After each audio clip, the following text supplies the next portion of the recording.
Asteroid of fear.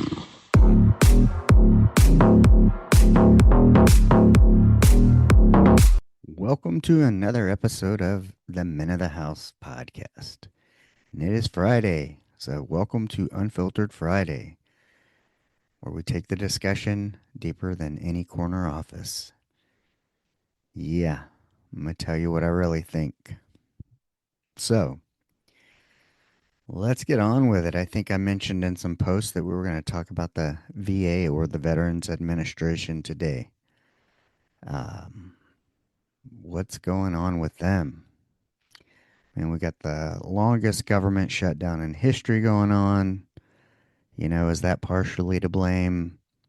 Or has the VA just been a total clusterfuck for its entirety? I think it's gone through stages. And I think where, location wise, also plays a point. That's why I say this is kind of a discussion. I want to hear from others, from listeners, your experience with the VA. So, I am a veteran, but I do not personally use the VA for my healthcare needs. However, my work, working with veterans, my father goes to the VA. Buck, who was the veteran I lived with, who was 97, went to the VA. Another gentleman we care for gets some assistance through the VA. Um, Actually, yeah. And there was another one. Charles. Yeah, Charles in charge. He's still with us in life, but no longer with my wife and I, as it relates to us caring for him. An old cantankerous bastard, 100%. Retired burglary detective,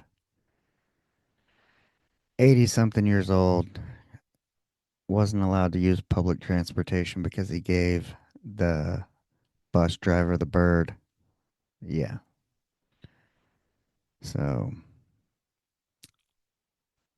you can be old and still be an asshole. I suspect he was an asshole detective. Um, yeah. But enough about him, and let's go on to the VA.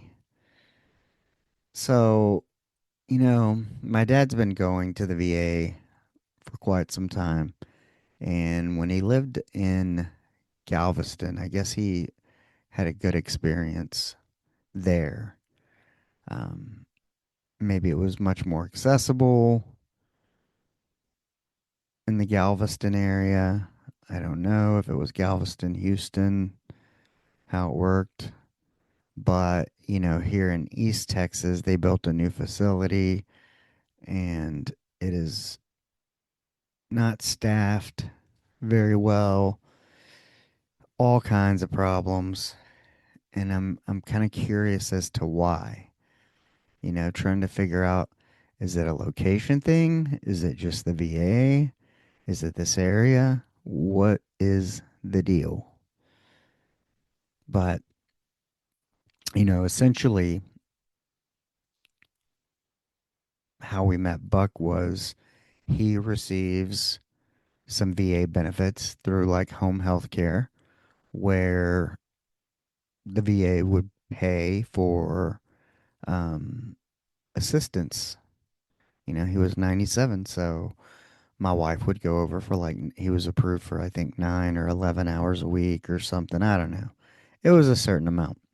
And my wife would go over, take them shopping, clean, cook, whatever, help them run errands, take them to the bank. And that's how we ended up with Buck. Um,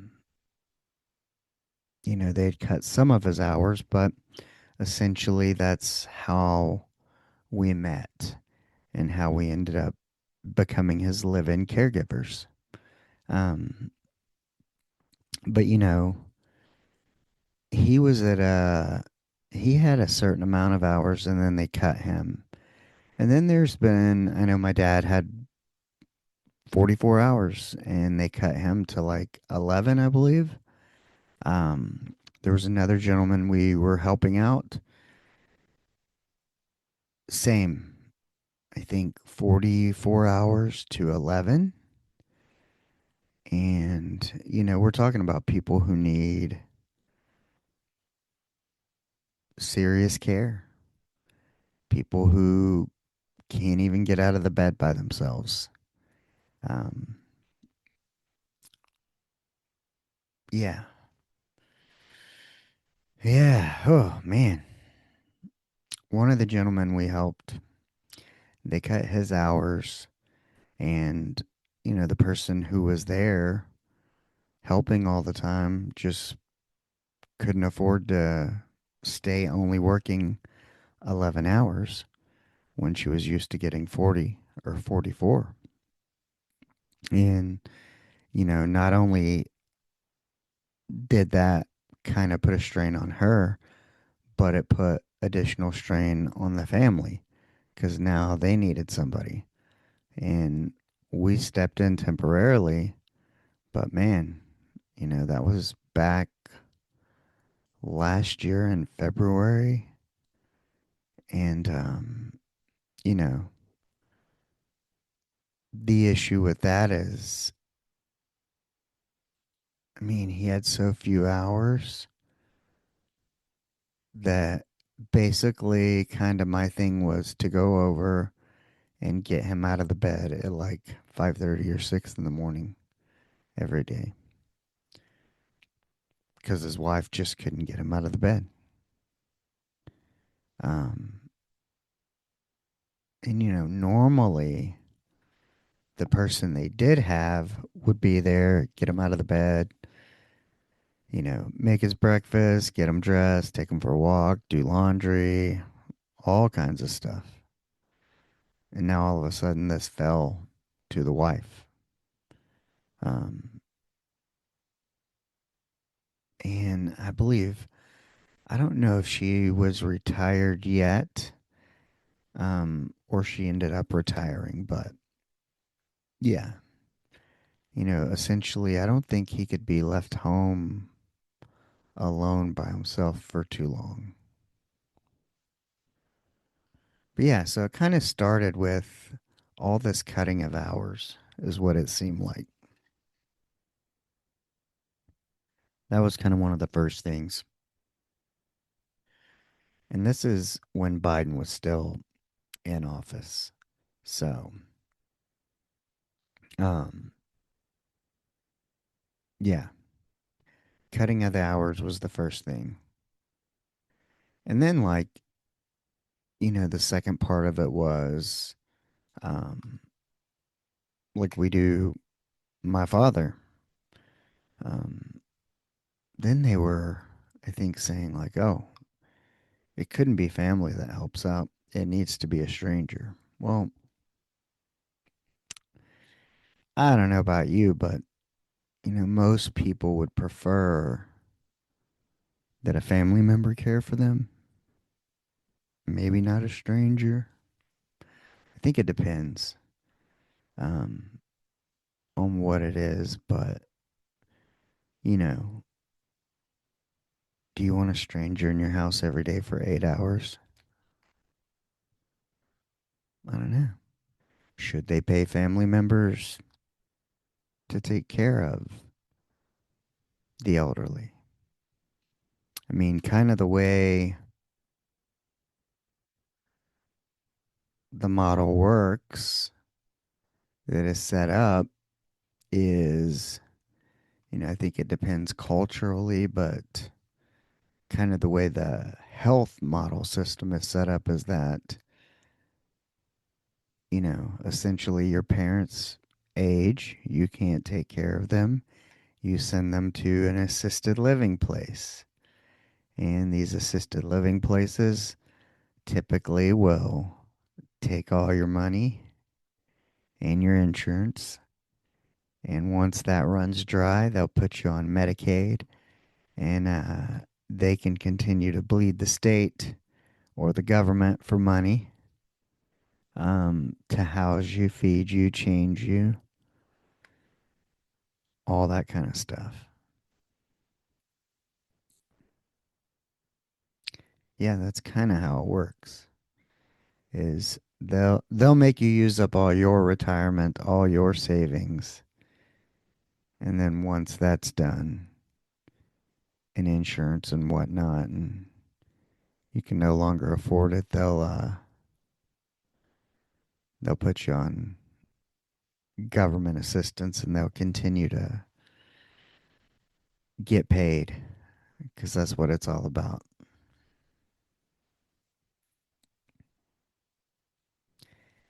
But think of it in terms of if you come from a culture or you can't afford it, um, to put people in assisted living, then family members got to care for them. Some family members want to, some family members don't. Um, and then that requires time, effort, money. I mean, there was a point where, when my daughter was young and my wife stayed home and we had my grandparents with us, and my wife would help them because she was able to. But if you were to think about now, um, how would it be?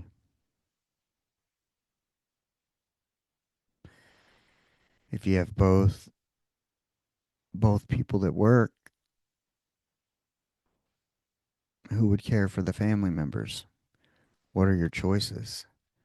I mean, you have to pay somebody to come in and care for them, or you have to put them in assisted living,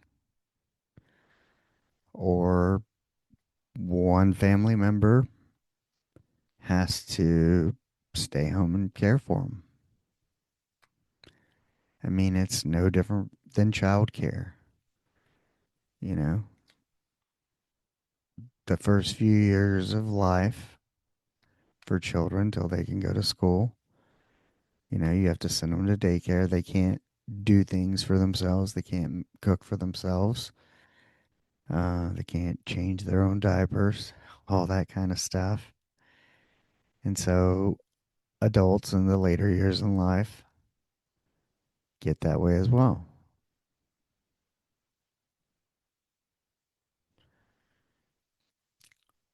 So typically, people with benefits, um,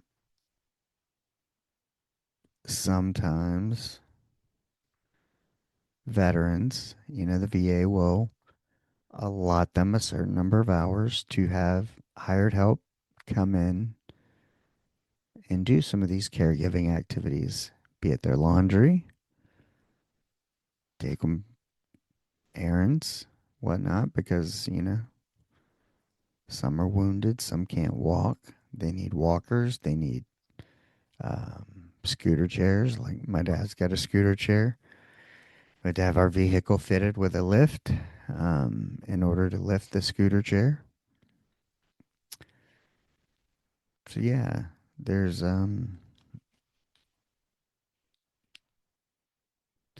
it's multifaceted, I guess if you will.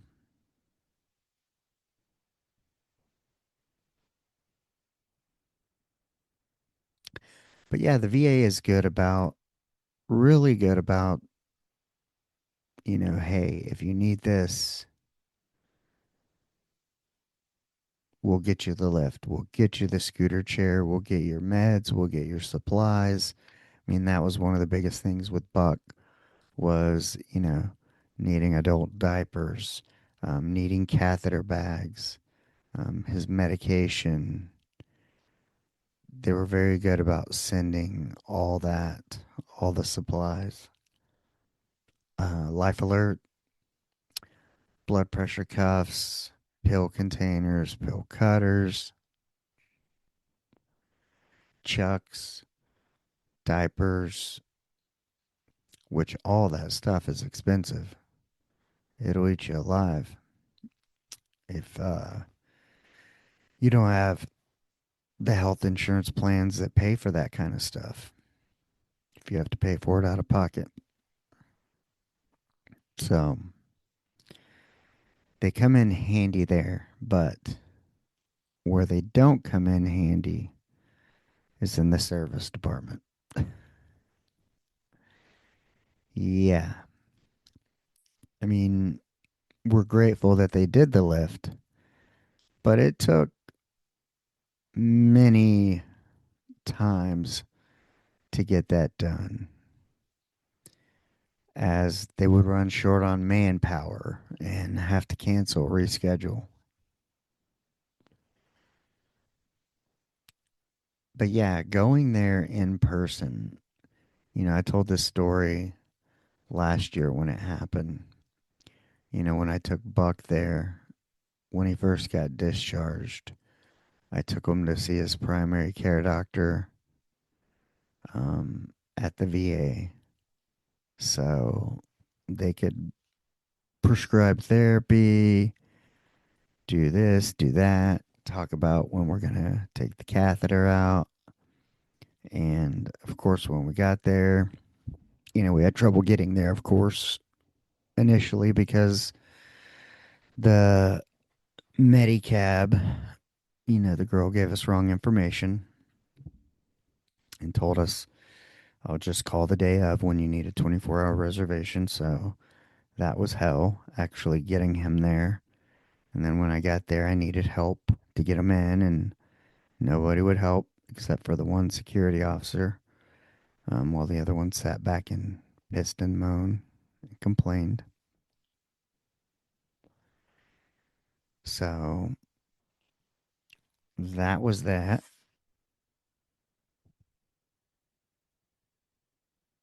And thought I heard someone. Um,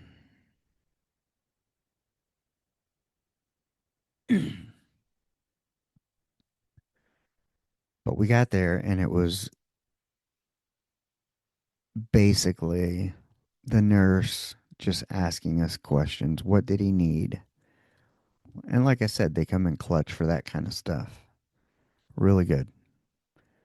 But I was highly disappointed that it was merely a nurse visit. And they had talked about sending out an occupational therapist for a home health safety checklist visit.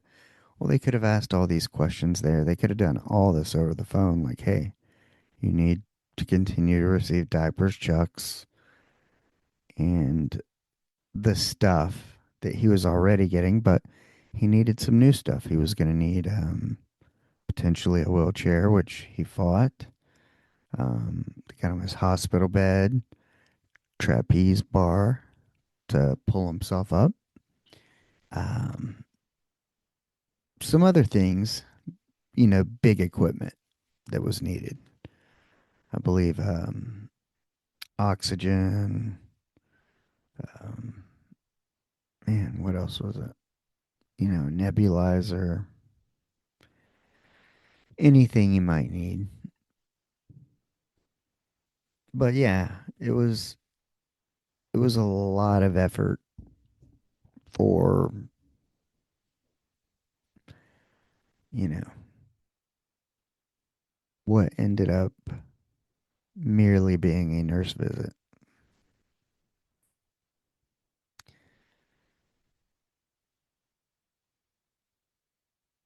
Now, where do I want to go from here? So my father was recently in the hospital for a week, and he was discharged with some new medications and whatnot. And normally the VA would fill this kind of stuff. And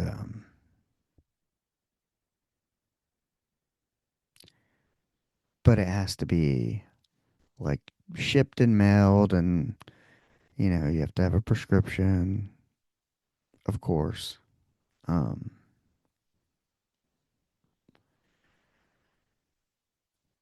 but here's where kind of the issue comes in, is that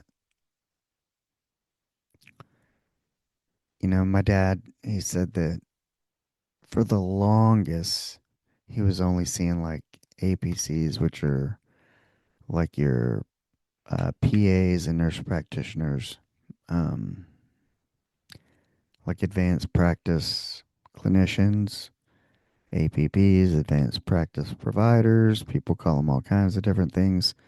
Not an MD or DO. I believe they had a couple of APPs, APCs, and maybe one supervising doctor, which he ended up leaving. And that's kind of where we get into the problems. Is, if he is the primary care doctor there and he leaves, then there's nobody there to take over the management of these patients' prescriptions and whatnot. And you're like, oh, there's other doctors there. Well, I had to go, like, we were able to get like a temporary prescription of these new ones from Walmart, like a 30-day supply that gives the VA enough time to um, mail the prescriptions, get them on the mail service. So they come in like a 3 month supply at a time on a regular basis. And so I take them up there, and I am going to talk to the pharmacy lady about, hey, let's get this situated. And she's like, well, one of the problems is that, you know, his physician is leaving. But not just that, there are three providers leaving, to include the medical director there. And for those of you who don't know, the medical director is like the supervising physician. He supervises all the physicians, all the ABCs, typically of a site, of a facility, um, and is kind of responsible. He's, you know, oversees, signs off on, because like your nurse practitioners and PAs, let's say if they write you a controlled substance, Tylenol 3 or Xanax, something like that, the doctor has to go back and like second sign that to make sure. So they often end up with additional work, which is why they're paid, you know, an additional fee or whatever you want to call it for uh, supervising. But it's a lot more work, you know. Um, so he's got to see all his patients, and then of course he's got to review anything that the people he supervises have sent to him. So it ends up being a ton of work. And then, of course, if you're the medical director, then you have that, but on a much larger scale. So, yeah, it's like, and I don't know if the medical director there, you know, I don't think it's just that facility. I think it's an area. We live in East Texas. So it's probably, it could be like Longview, surrounding areas. Um, to be like Longview, Tyler, Lindell, anywhere in between. Anywhere that might actually have their own little locations between the Tyler, Longview, and Dallas Fort Worth area. So I'm guessing he's got more responsibilities, or she, but that medical director, it's not just a matter of sliding somebody in and, you know, taking over all this doctor's patients. I mean, my understanding was this was the only doctor at that site.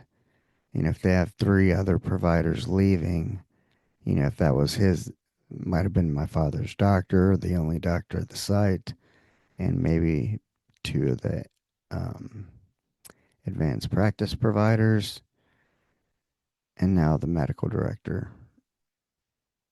Or maybe the medical director, my dad's doctor, and one APC, leaving one nurse practitioner.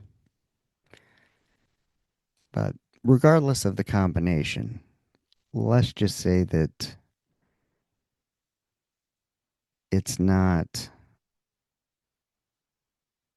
beneficial, to say the least. You're leaving a ton of veterans out there just hanging in the wind. It's, man, you know,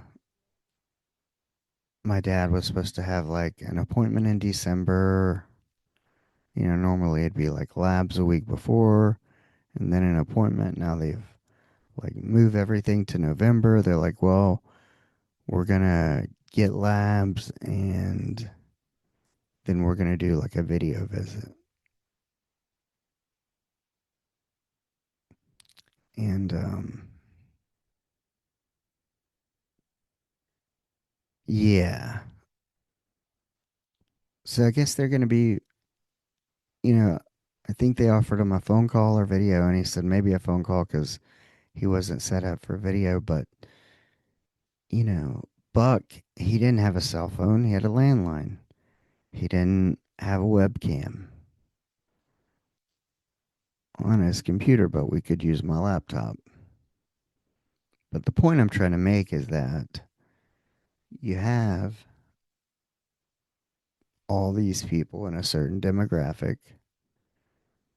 They're not super tech savvy.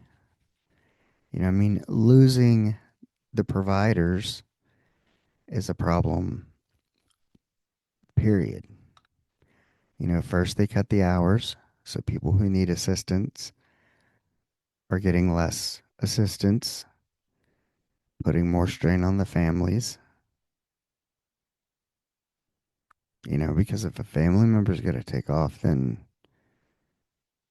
yeah, it's costing them. They're having to take off to take them to appointments.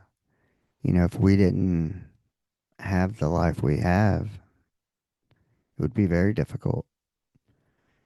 If I didn't do Uber and podcast, if I had a 9 to 5, if my wife had a 9 to 5, it would put a whole different level of strain on the strain we already have, like with my father, as it relates to taking care of him, taking him to appointments. I mean, we just spent a week in the hospital, and Monday we had to do something or go somewhere. Tuesday we had an appointment. Um, Whether, what was yesterday? Wednesday. I still had to come in and get medicine and do other things for him. So yeah, it's like Monday, Tuesday, Wednesday. All 3 days were spent doing post follow up things, whether it's getting medications, trying to get the pharmacy at the VA to pick up something. Um, but man, why is the VA having trouble attracting providers? I mean, the healthcare system's screwed up enough. And I know the VA hasn't been great. I guess unless you go to some of these places like, they always talk about like NICO and the Intrepid Center and, these places where you have the big rehabs and stuff like that. I hear those places are great, but, you know, in bigger cities, maybe Dallas, San Antonio, Houston, um, where they offer more services, perhaps have more providers. Maybe it's a little better. But in these smaller towns, I mean, you have a brand new facility with that they can't staff. They can't offer the PT. They can't offer. There's so many sections that are just not even operating. Um, Empty space not being utilized. So, I find it interesting in that you have, I guess, the VA, Department of Veteran Affairs. Um, I guess the Department of Defense when you're active duty. Now the Department of War. But once you're done, I guess you're managed by the Department of the Veterans Administration. But I would think that that would kind of roll up under somewhere into the Department of War, like taking care of the warriors. I mean, how well do they take care of the active duty people? I haven't talked to an active duty person in a while, but they're not going without. But now you have the people who come back beaten, battered, injured. They need assistance. The VA is notorious for throwing pills at people, um, which, if you need them, that's great. Supplies, like I said, great. But the assistance, the help, that's where the issue lies. Cutting the hours, you know, people need the help, and then the people working need the job, need to put food on the table. So you're fucking over two people each time. I mean, it made a difference of, my wife and I taking care of maybe one person apiece to several people, nickel and diming. And that's the thing is, like I told the home health people I work for, like, I'm not taking 11 hours this person, 11 hours this person, and having to go see three people every day, and spend my whole day like, getting up at 4 so I can get one out of bed at 5:30, spending hours with him so the person can get some rest, and then, you know, having to go to the next person, which I was having to do. Um, and then there was my dad. So, you're having to take care of three people just to make 33 hours, go three different places, almost, you know, some daily, some every other. But yeah. And if, like Buck, luckily for him, he was well to do from his retirement, and he was able to pay us out of pocket because he was only approved for 11 hours. But, you know, that was the sad thing was we even wrote appeal letters. Um, he could not get out of the bed and was still only approved for 11 hours.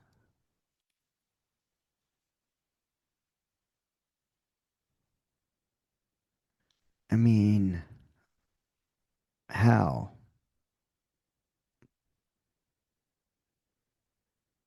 How can you deny that?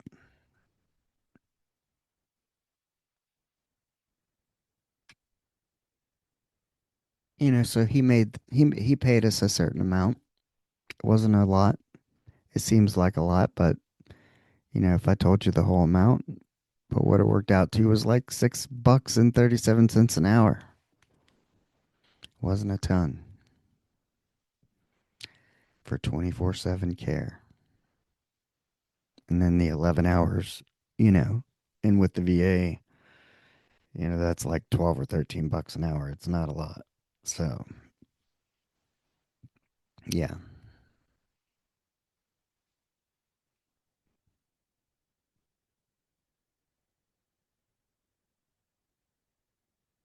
Yeah, when I was walking over there to get the prescriptions thing, and I was talking to the lady, and she's telling me, she's there doing her best because she's fielding calls, and I wasn't the only one with these kinds of questions. With this doctor leaving, who now is going to manage all these people? So, my experience coming from a not for profit healthcare model and managing primary care, typically the way primary care works, like if you're familiar with healthcare or not, let me explain it to you a little bit.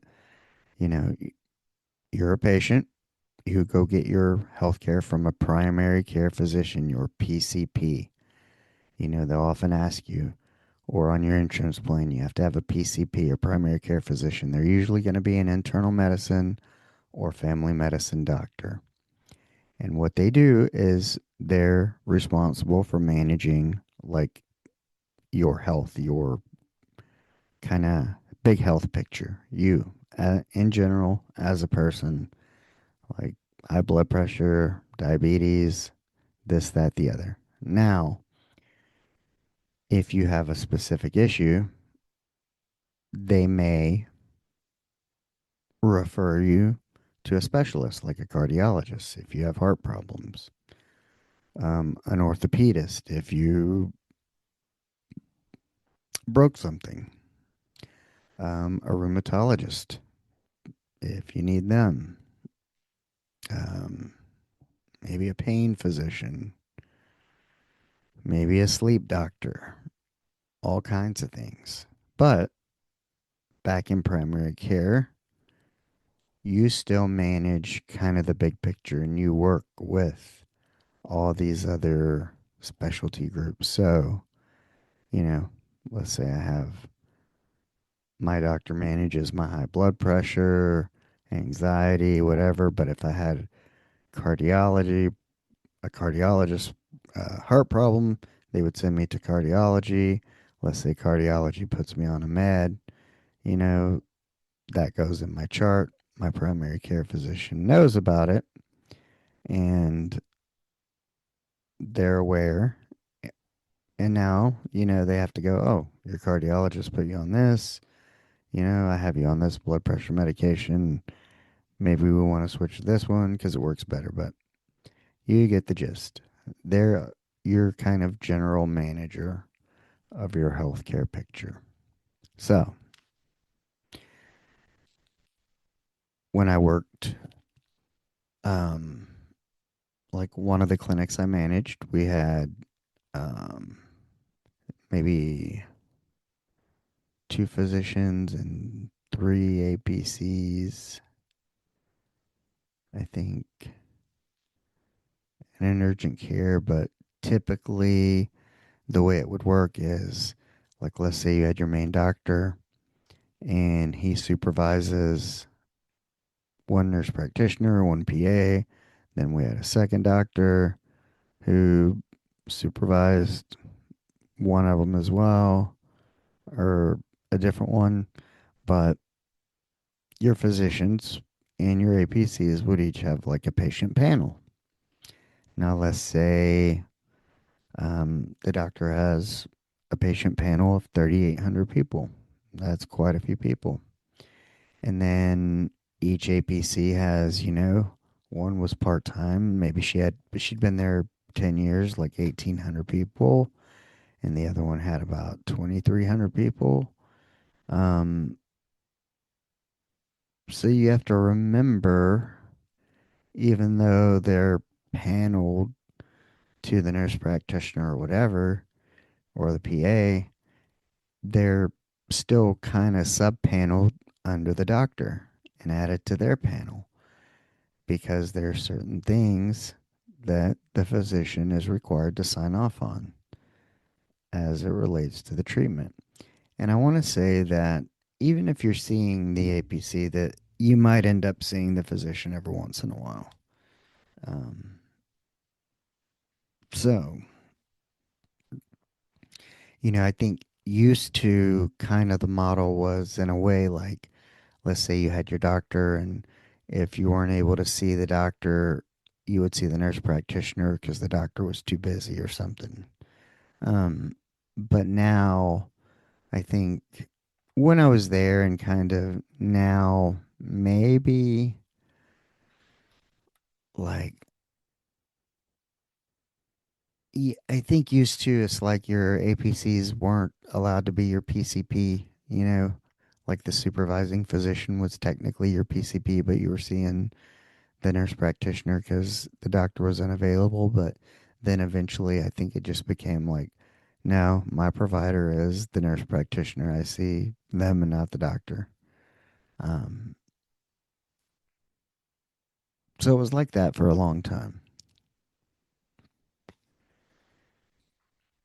But you have to look at it, you know, on a from a top-down view. If you're on the business end of things at the very top, you're always looking at growth. And this is where um, my lead physician and the upper management would always butt heads. It's like, if you're not growing, you're dying. Grow, grow, grow. You got to grow. You got to keep adding more people. And he's like, fucking can't add any more people. Like, okay, like, look, I have a panel that's this big. Then I manage two other people. Their panels are this big. So it's like between three of them, there's 6,000 or more people, 7,000 people. Um, what are the options? It's like you can add another APC. So now, yeah, they can take more people and he can add patients that way, manage. That's growth. Um, what else was it? But then there also comes in access. Like if your patient panel is so big and they want you to have a certain level of access, like they would say, like your third available appointment needs to be, like at one time I can remember we were working on access. Um, if you wanted to see the lead physician, you were a patient of his third available was 80 something days out,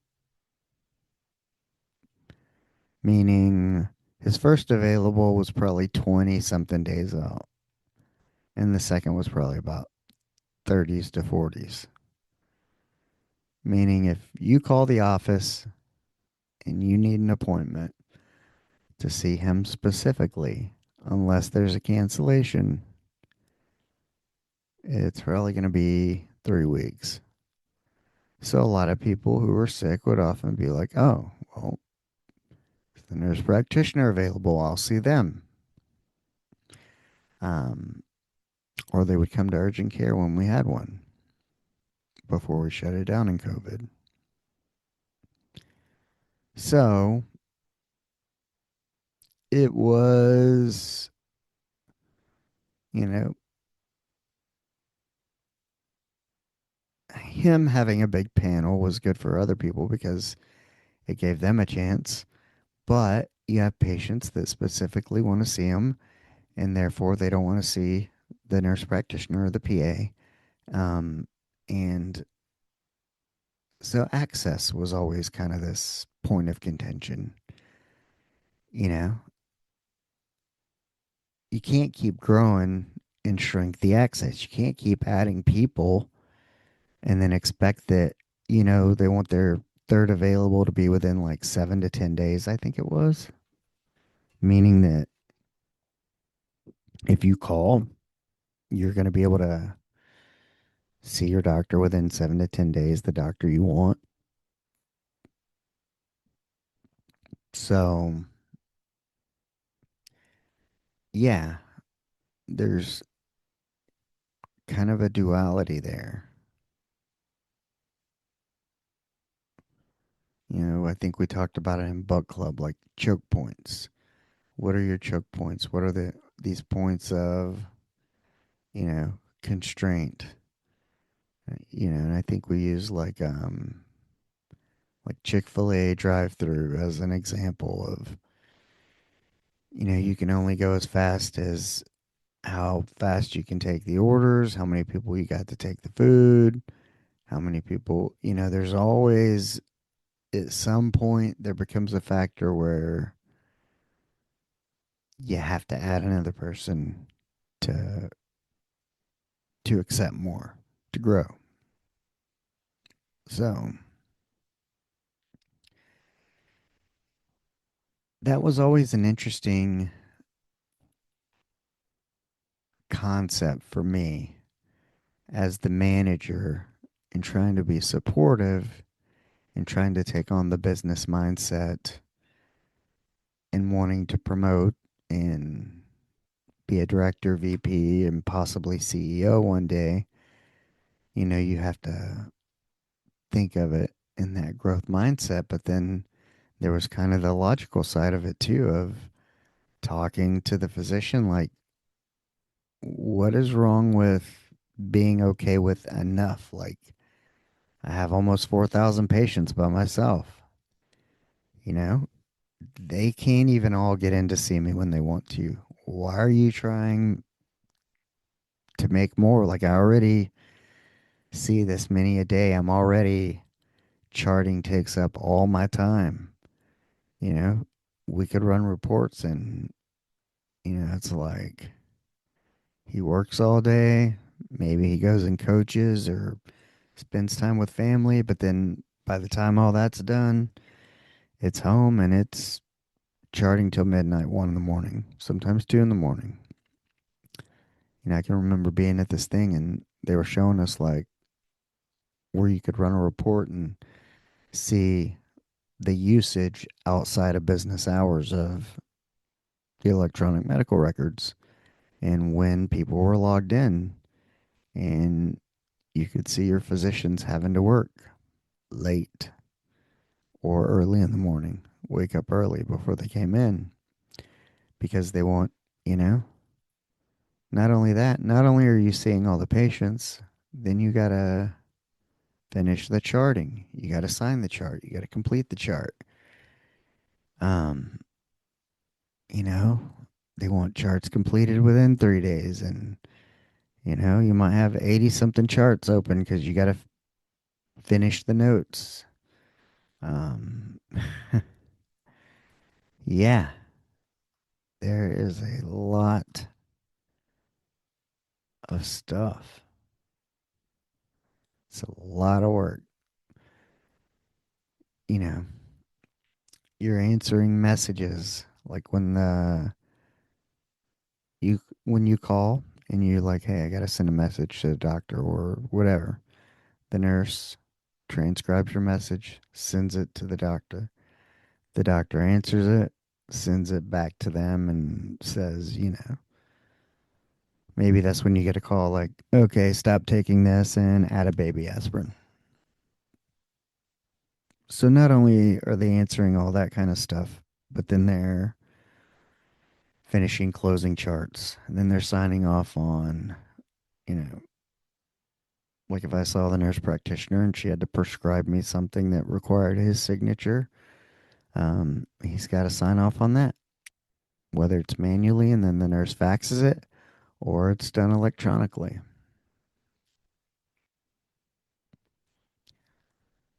But the point I'm trying to get across is that it's a lot of fucking work, you know?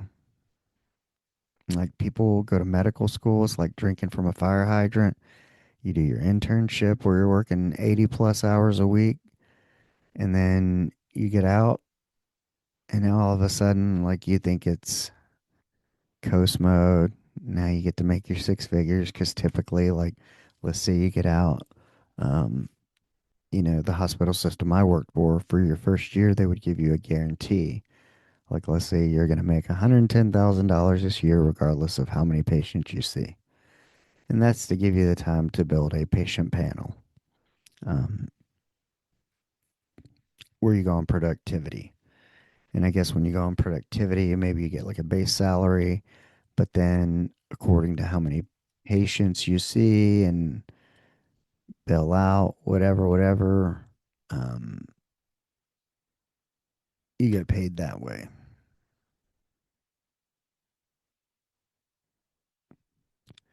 But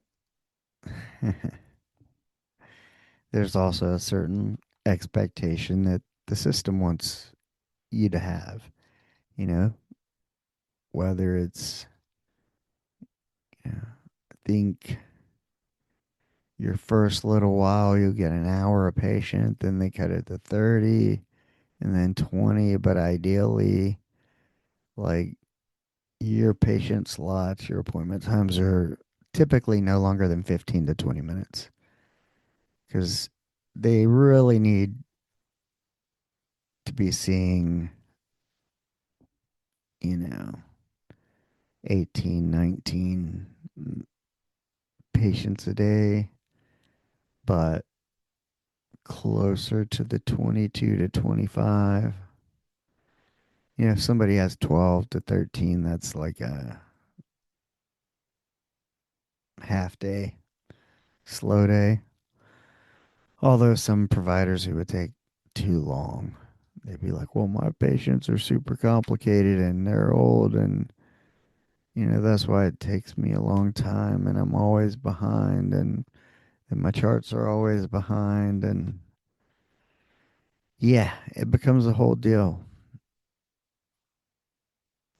People get out of medical school and they're like, oh, time to sit back and relax. The hard part's over. No, now the real fucking work begins because now it's never going to stop.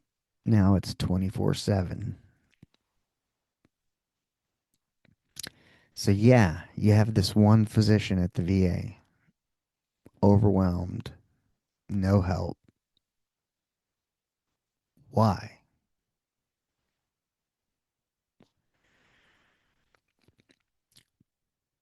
Are they not? Is the VA not paying them competitively enough? Surely they're offering some sort of benefit to be a doctor for the VA. Um, I mean, surely it's not $70,000 a year. I'm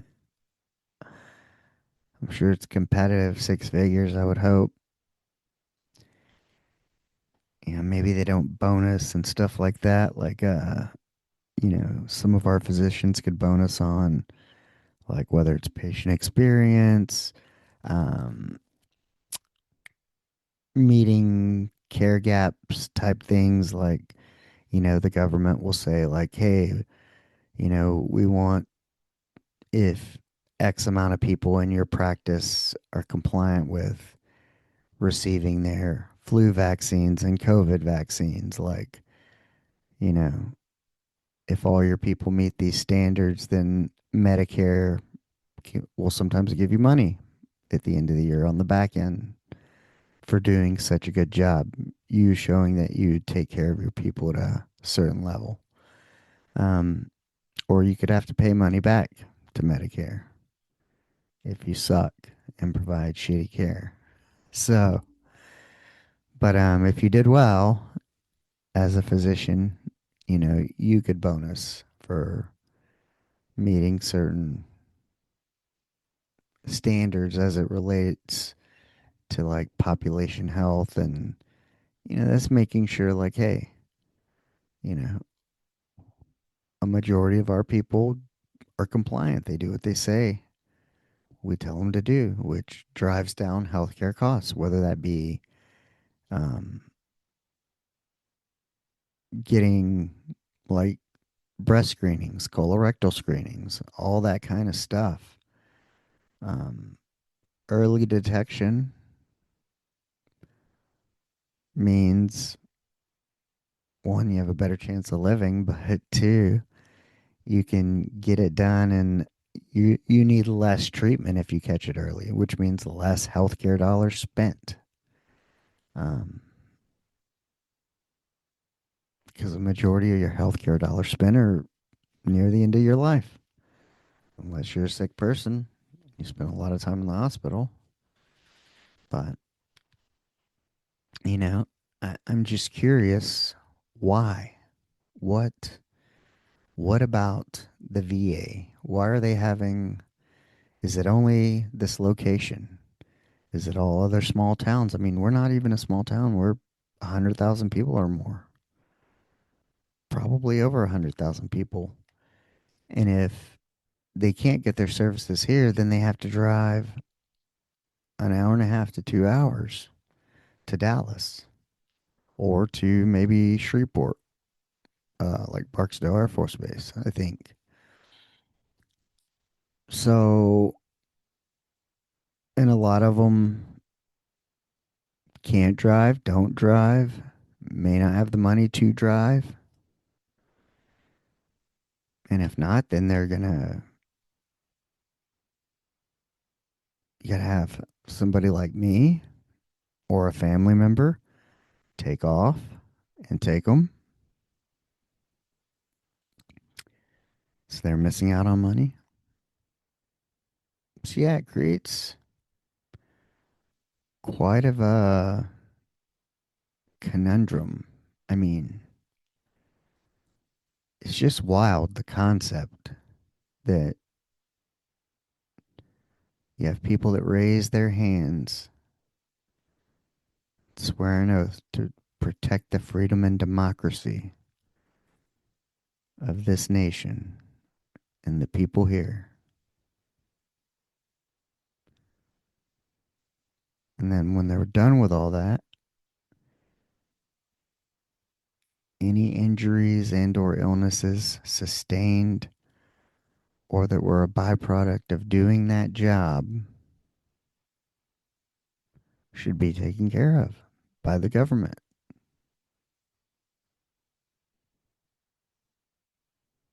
And even if they're agreeing or doing it, shouldn't it be better? Should it be like, shouldn't the quality be better? I mean, these people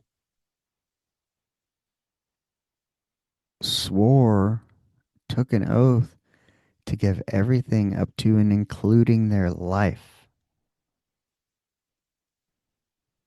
their physical existence from this earth, which not only impacts them, but impacts everyone who cares about them, everyone who loves them.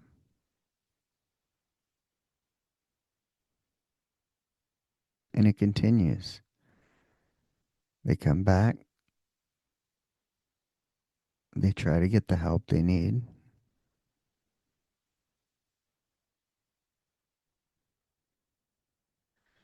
They get pills thrown at them. They get people maybe who don't listen. They end up taking their own life. And the pain still continues. It's still being carried by the family.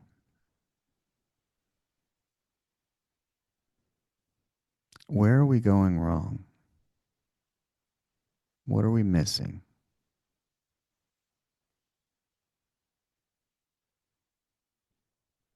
The argument for healthcare in general is that we have the best technology, but we don't live the longest here in America.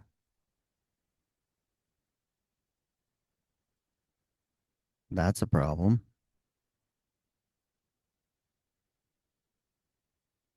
But now we move it to the VA.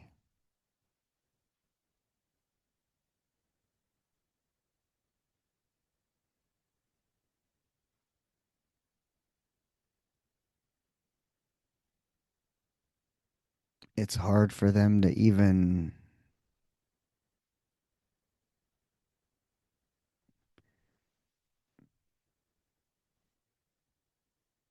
you know, I don't know.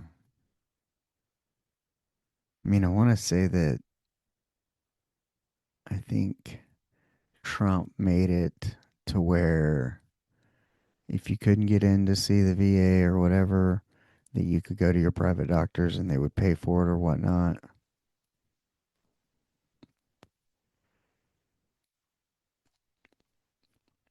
which is helpful. But I mean, you know, that one doctor as well. Oh, yeah, that's as it relates to home health. Every so often, home health has to be recertified and the physicians have to re sign off on that. And so you think about this one doctor who had all these patients at this one location, you know, it was always having to switch between like the Medicare and the VA, who's going to pay for home health services because it would take so long to get the recertification signed just because they don't have enough people. They don't have enough help. Why?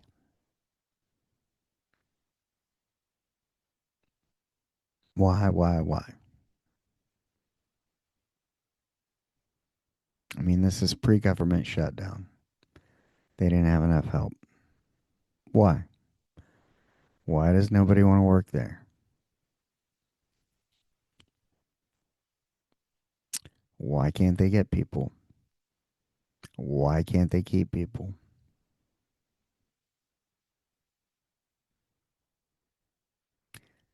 Do our veterans not deserve better?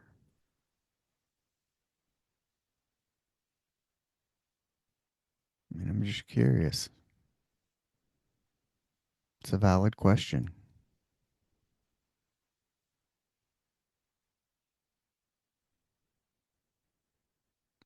I mean, if the VA,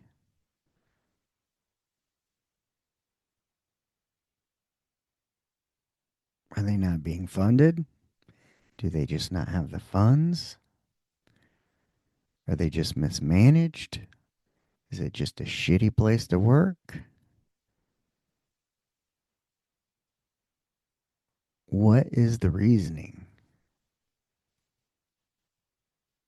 They can build a whole new facility, but can't staff it.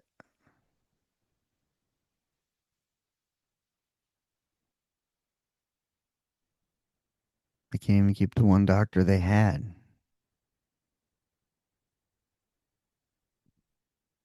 He's going to an urgent care to do shift work, treat him and treat him, go home and spend time with his family.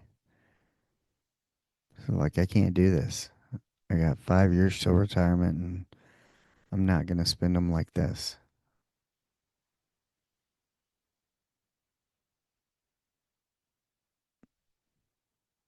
So, yeah,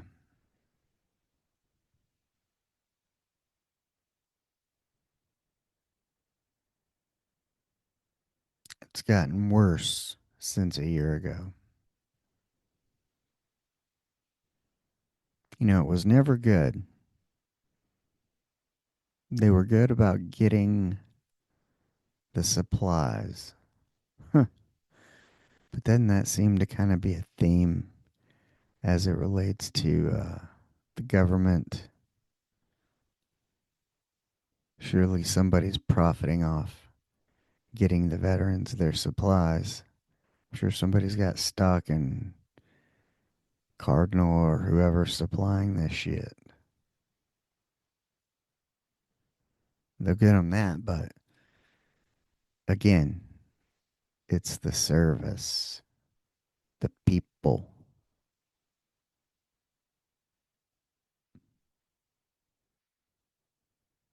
So the people at the top, either they're not leading according to the mission statement. I don't know. Does the VA even have a mission statement? Let's look at this. I'm gonna Google. Let's see. Does the VA have a mission statement? I'm gonna have to put my cheaters on for this. Yes, the Department of ah of Veterans Affairs has a mission statement that emphasizes its commitment to care for veterans, their families, caregivers, and survivors. Their current mission statement is to fulfill President Lincoln's promise to care for those who have served in our nation's military and for their families, caregivers, and survivors. Wow.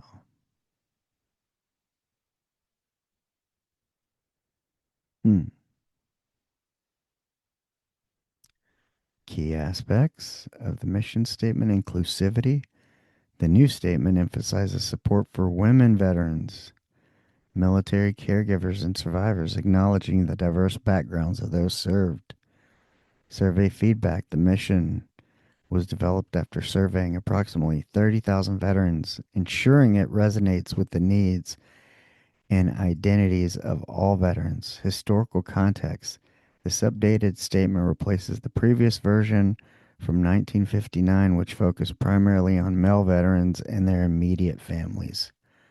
Purpose of the mission statement: communicate the VA's dedication to providing care and support, foster a sense of identity and belonging among veterans and their families, guide the VA's operations and initiatives in serving the veteran community.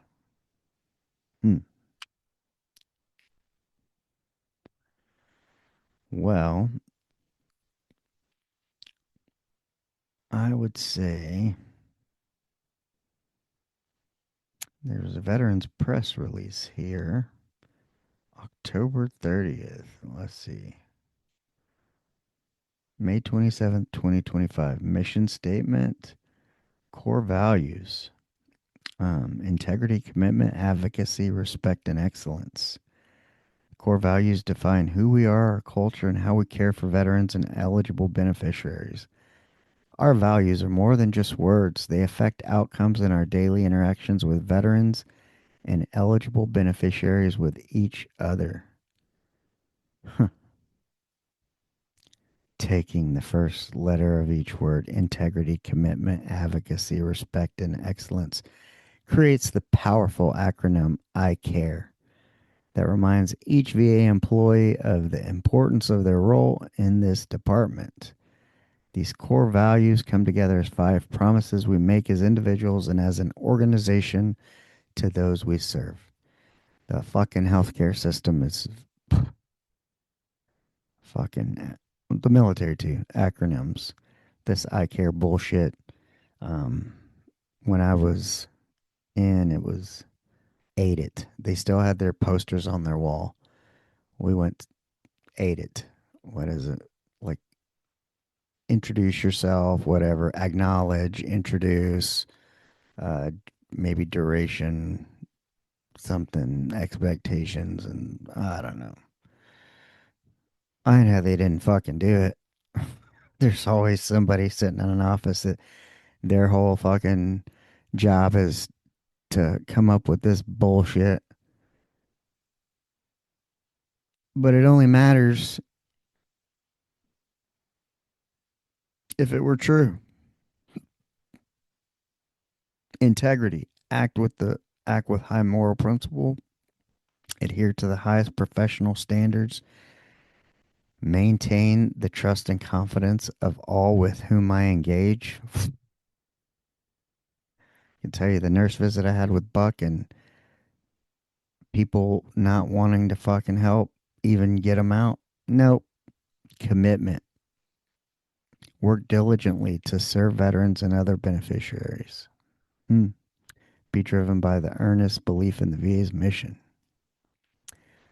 Advocacy. Be truly veteran centric by identifying, fully considering, and appropriately advancing the interests of veterans and other beneficiaries. Respect.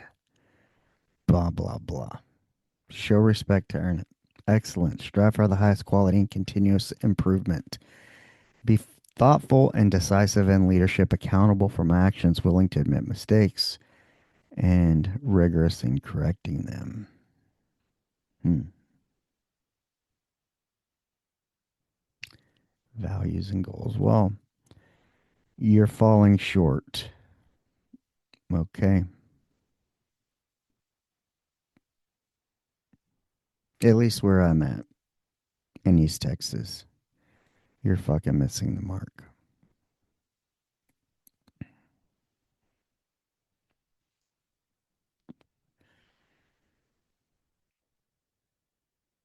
I mean, the country is in a kind of fucked up state as it is with, you know, words that came out of the mouth pre election to what's actually happened post election as it relates to immigration, and I've told you that I have personal,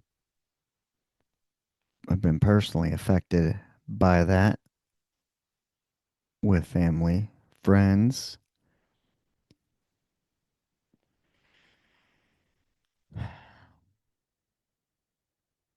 and then the VA.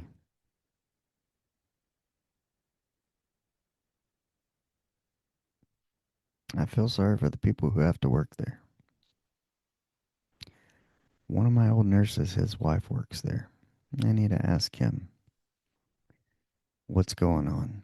What's the deal? Why does nobody want to stay? Why does nobody want to fucking take care of our veterans? The fuck is going on? I mean, you don't have to agree with the government and what they fucking did, the way they left Afghanistan and all that bullshit. But it's not about the government. It's about the fucking people who were there, who sacrificed everything over the people at the top's agenda for power and control. So, I mean, forget the government, forget the circus, you know? It's about the people whose lives will never be the same, all because they were patriotic. They believed in something. They believed in this country. They believed in freedom. The reason I can sit here and say all this is because there are people who raised their hand and said they will. I will. I do. I will give my life if necessary so I can sit here and have a freedom of speech. So I can sit and go see Kyle Smith, like I'm pointing right over here if you're watching, you know?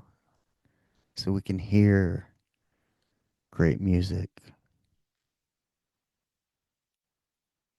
so we can not worry about some of the shit that other people in other countries have to worry about. If you haven't traveled to poorer countries, then you don't understand how lucky you are just having been born here in America as a U.S. citizen.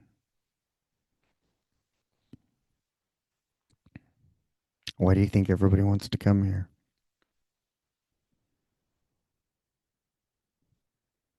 But that freedom has a cost. And there's a lot of people who paid it. And they're still fucking paying the interest on it every time they transfer from the bed to the wheelchair. Every time they fucking empty their colostomy or urine bag. Every time they put their prosthetic on. They're still fucking paying, okay? And you got people out there like me who are passionate about helping others, not made for the corporate world. So I'm giving where I can by taking care of veterans, taking care of people who don't have anyone, taking care of people who maybe their spouses are too old, too small, but they can't care for them. And when our government does shit like cut hours, it impacts these families. It impacts people like me who want to do this for a living.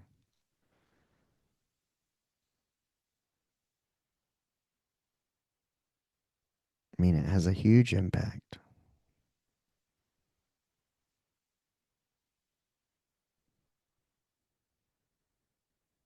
I mean, unless that's just the government's plan is, well, I guess if we just take less care of them, they'll fucking die off and we won't have to pay for their care, nor will we have to shell out any social security checks and yada, yada, yada.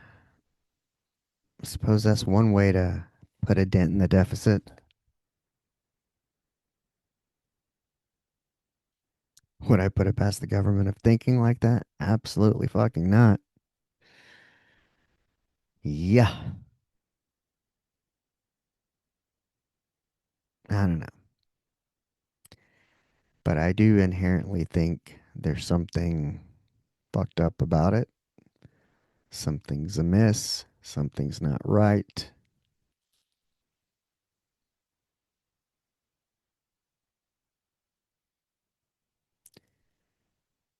And we need to be doing better.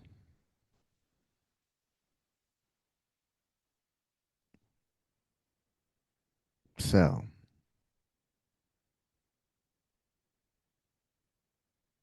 I'm calling it out, starting the discussion. I'm out there doing what I can by helping people, taking them to their appointments, doing what I can. I've written many appeal letters for additional hours for these people.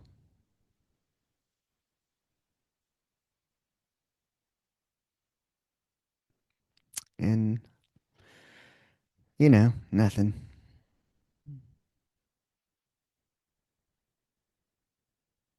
But of course, I'm sure the appeal letters went to a fucking empty desk because what was it? Didn't the VA cut like a bunch of fucking jobs like before the election or right after some? I don't know. I know during that process somewhere, yeah, it was before because I was with Buck when I was writing appeal letters. But they slashed a bunch of fucking jobs at the VA, I'm pretty sure. Okay, maybe you want to slash admin and pencil pushers and all that bullshit, but um, you know, top heavy people in power organizations, but you know, you're slashing the the people who need the care and the people providing the care. That's who's being affected. Meanwhile, the people at the top making all these decisions, they're still sitting fat collecting their big fat fucking paychecks.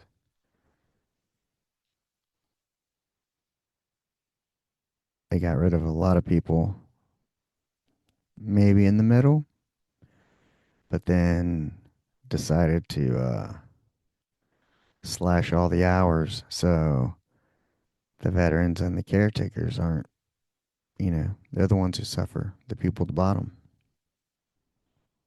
And, I mean, it's not even about me as the caretaker. There's plenty of people to take care of.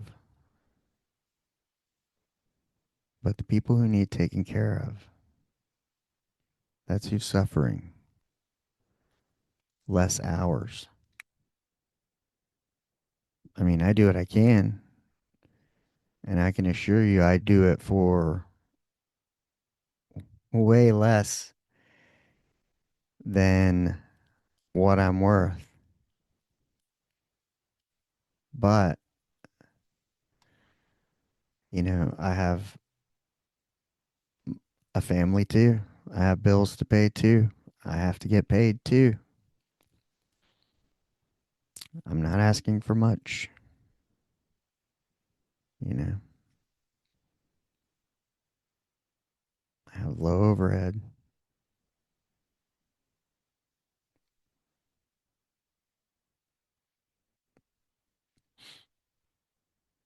But yeah, what I am asking is what's wrong and how do we fix it? What's the problem? So, anyone with some inside information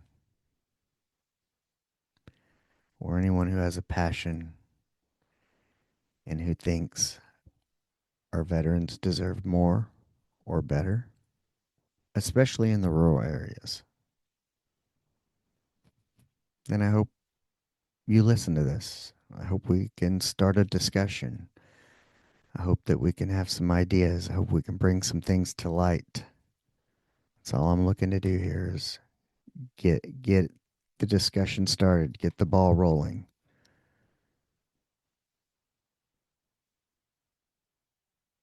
Because there's people with much more influence and power that could maybe get this message to the right people and find out the answers or get the ball moving in the right direction.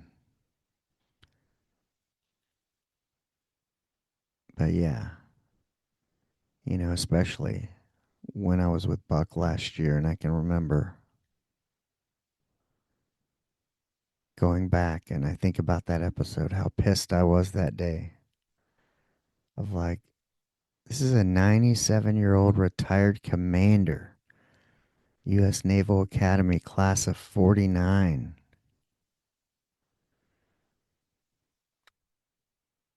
and you won't even fucking help me get him out of the car.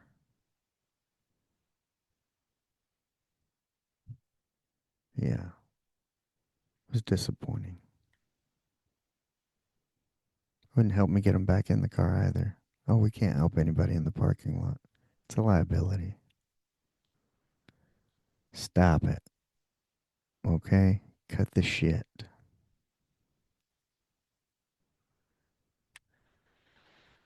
Yeah, we have a problem in America.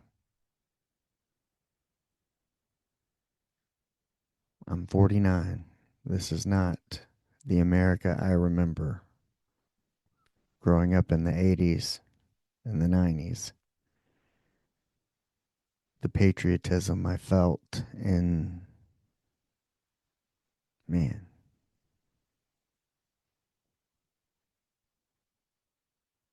yeah, I don't know.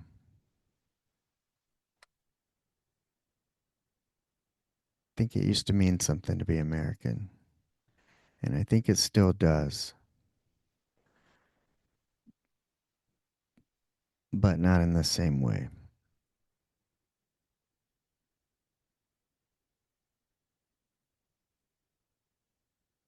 if that makes sense.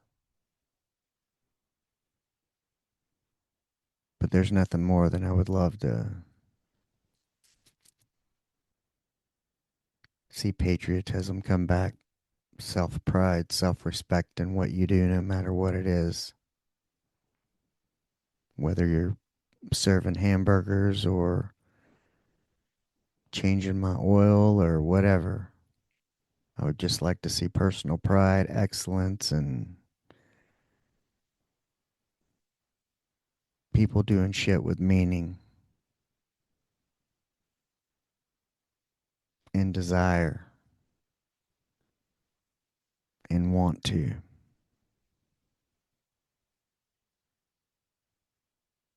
Yeah, I would like to see that again.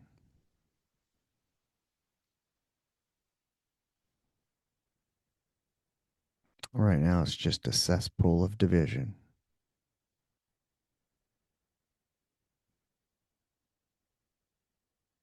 with hardly anybody even willing to sit down and hear what the other person has to say. But we're so divided and way off course that we're not, this is not how we're going to get better and solve shit. So we got to open the discussion. We got to talk. We got to hear each other out. And we got to come up with solutions. Same goal. We got to remember we're on the same team with the same goal, which is, that everybody benefits.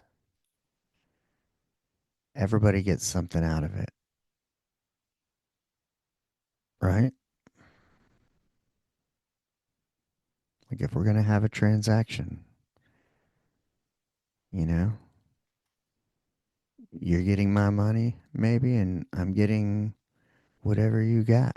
Maybe you got some good tacos or good barbecue. Or maybe you got a good ear to listen to and you're thoughtful and you got good advice. Or you play good music like Kyle Smith, you know? Whatever it is.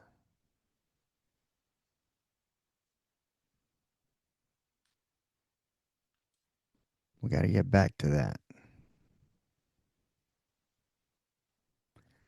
Some gratefulness, some love, some appreciation.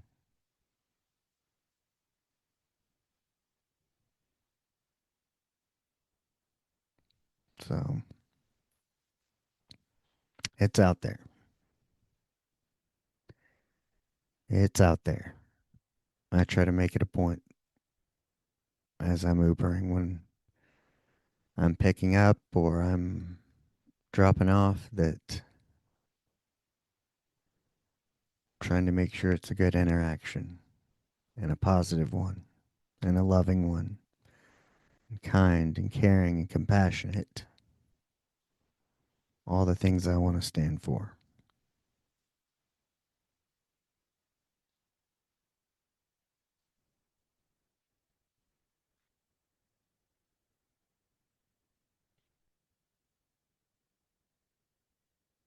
But on that note,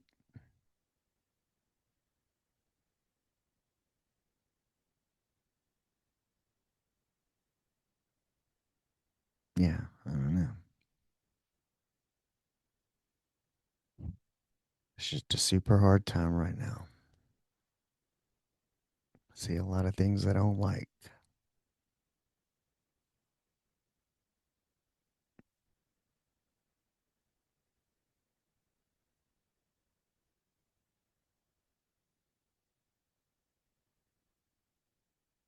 And I know we can do better. We have the best technology. We don't live the longest. We have the best technology to be connected, and we're so disconnected. So we got a problem. Our priorities are not where they need to be, clearly, as a society, as a nation. So until next time, go out and be the person that you want to meet. And if you're a veteran, you know a veteran, share this episode. And I'd like to hear your thoughts. on if you've received good care, bad care, what you think the issues are.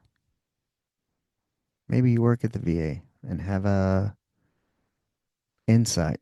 Maybe I'm totally off. Maybe I'm living in my own world and I'm seeing falsely. Maybe, but I don't think so.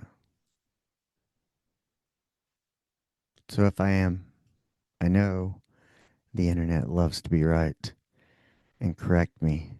So if the VA is so awesome and so great, then come on with it. Tell me, show me. I want to believe. Because if it can be great wherever you are, then it can be great here. We need to figure out how and why. So, like I said, go out and be the person that you want to meet. Peace. Hey, Joe.